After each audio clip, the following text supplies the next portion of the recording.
Ma'am मेरा आप दोनों से ही है मेरा क्वेश्चन कि रियल फ्रेंडशिप का एसेंस आज खोते जा रहा है। हम सैटरडे संडे को पार्टी तो कर रहे हैं फ्रेंड्स के साथ, लेकिन जब रियल फ्रेंडशिप का टेस्ट होता है तो most of the friends fail हो जाते हैं और हम भी फेल हो जाते हैं उसमें अपने दोस्तों। हम ये तो भूल जाते हैं कि वो हमारे दोस्त नहीं है अच्छे, तो हम भी तो नहीं हैं। तो ये चीज़ हम रियल फ्रेंडशिप को आज कैसे वापस उसके एसेंस को रीजनरेट करें और खुद भी दूसरों के अच्छे दोस्त बने। दोस्ती बहुत बहुत ज़रूरी होती है और इस पे भी मेरा एक छोटा सा वीडियो है कि आप फ्रेंड्स को आइडेंटिफाई कैसे करें या वही जो क्वालिटीज़ है वो खुद में भी कैसे लाएं। तो सबसे पहली क्वालिटी यही है कि हम जो सिर्फ सैटरडे संडे जिन दोस्तों से पार्टी करने के लिए मिल रहे हैं वो आपके दोस्त नहीं होते हैं। वो आप बस एंटरटेनमेंट के लिए, आपको मस्ती करना है, मज़ा करना है तो आप मिल रहे हो, लेकिन एक्चुअल जो आपके दोस्त होते हैं ना वो आपको भी सिखाते हैं, आप उनको भी सिखाते हैं, वो आपके साथ ग्रो करते हैं।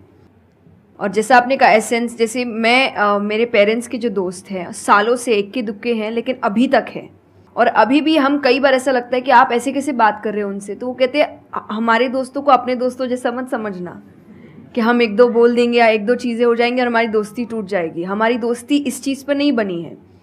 वो अगर महीनों भी एक दूसरे से नहीं मिल रहे हैं या एक साल तक भी उन्होंने बात नहीं की है, वो एक साल बाद भी फ़ोन करते तो वो वैसे ही होते जैसे वो एक साल पहले थे, जहाँ उनकी बात छूटी थी बिल्कुल वैसे।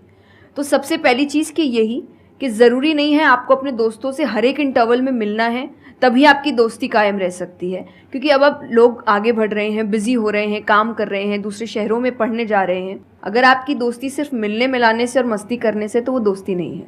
तो ये सबसे पहली चीज़ है कि जो आपको आपके सिचुएशन को समझे, वाइस वर्सा आप उसके सिचुएशन को समझिए कि दोस्ती है पर ज़िंदगी भी है, काम भी है, मेहनत भी है, परिवार भी है। सबसे बड़ी तपस्या, सबसे बड़ा तप मैं कहती हूँ गृहस्थ जीवन ही है। Thank you for the complement.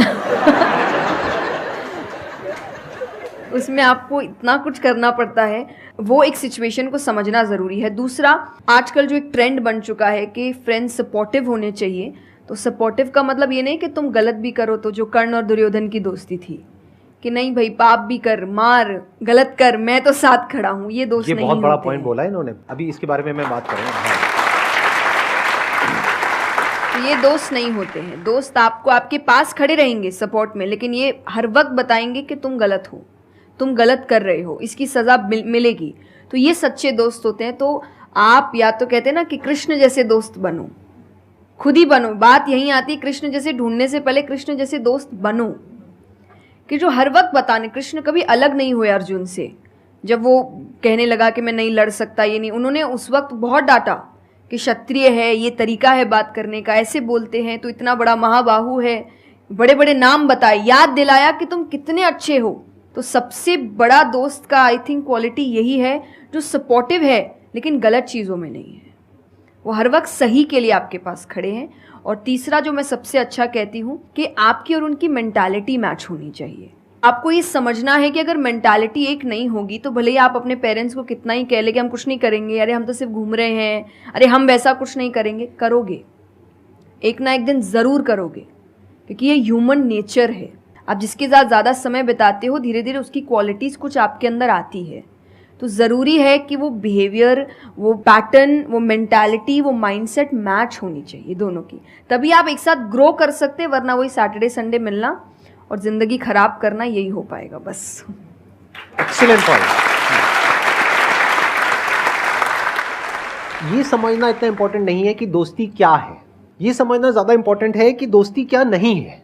अगर आपका जो दोस्त है वो कुछ गलत कर रहा है तो उसका साथ देना दोस्ती नहीं है, क्योंकि अगर आप गलत में भी उसका साथ दोगे तो वो और पावरफुल हो जाएगा, वो और बड़ा गलत काम करेगा। मानो आपका दोस्त पी करके गाड़ी चला रहा है, तो दोस्ती ये नहीं है कि उसको बोलना कि हाँ चल कर कर कर कर कोई नहीं, और बड़ा और बड़ा और बड़ा नहीं। उस वक्त क्या बोलना, गाड़ी रोक, मैं उतर रहा हूं। अब उसके बाद आपका क्या होगा वो बाद में देखेंगे, वो डिपेंड करता है कि आपको कहां उतारा उसने। जो इन्होंने एग्जाम्पल दिया दुर्योधन वाला, बहुत इंपॉर्टेंट है वो समझना। ऐसे लोगों से दूर रहो, ये दोस्ती है। दोस्ती को तोड़ देना दोस्ती होता है बहुत बार। कई बार लाइफ में ऐसा पॉइंट आ जाता है जो एक धर्म संकट के जैसा होता है, जहां पर जा करके आपको साफ नजर आ रहा होता है कि ये जो इंसान है ये सिर्फ अपना ही नहीं मेरा भी सर्वनाश कर देगा। ऐसे लोगों को छोड़ देना दोस्ती है। फिर अगर उसके अंदर इंसानियत वापस से जागती है तो वापस से वो अगर आपके पास में आता है तो ठीक है, नहीं आता है तो कोई बात नहीं, छोड़ दो ऐसे दोस्त को।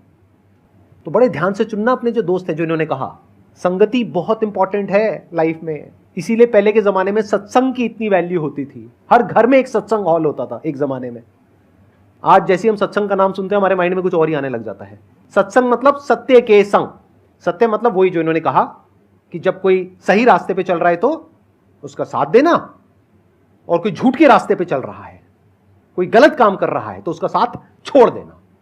तो सत्य के साथ रहना, वो लोग जो सत्य बोलते हैं, वो लोग जो सत्य की राह पे चल रहे हैं, वो लोग जो धर्म की राह पे चल रहे हैं। ये वर्ड सुनने में आपको थोड़े से पुराने लगेंगे, लेकिन अगर इसकी डेप्थ को आप समझोगे तो अंदर से आप समझ पाओगे कि मैं क्या बोल रहा हूं, किस लेवल से बोल रहा हूं।